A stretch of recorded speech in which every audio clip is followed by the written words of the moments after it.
So yung tumas na siya. Naluluto siya ng mas mabilis.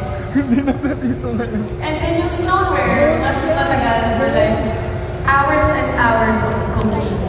And I think yung stone na pinakamanilap lutuin is yung porcelain. Yeah, kasi yung porcelain, in order for you to like it, kailangan sobrang nipis. Kasi kapag makapal siya, magka-crack siya.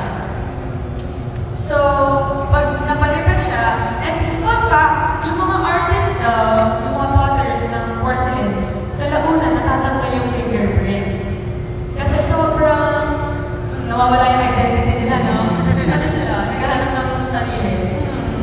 So, you know yung fingerprint nila, kasi very fine yung particles ng bato ng porcelain. So, ayun. Yung mga pareho, like terracotta, is it what type of finish? Terracotta is not earthenware. Mabilis ng sasabi. Yes. So, karaniwan, yung traditionally ginagawa sa Philippines is nilalagay sa pugon ng malaki. But ito, ang ginagawa namin is niluluto namin siya sa electric kiln or gas kiln. Meron gano'n.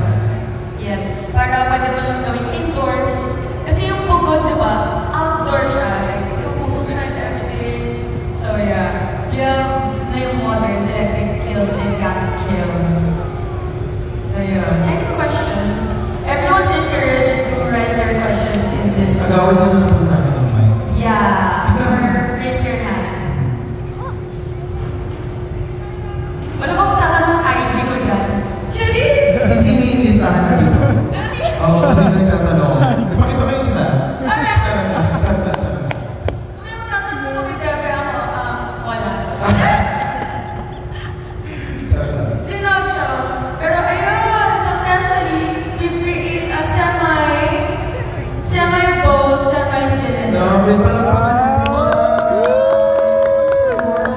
Rock and roll. Pusta. Alright. So, bago natin use the knife. Narito na natin yung knife.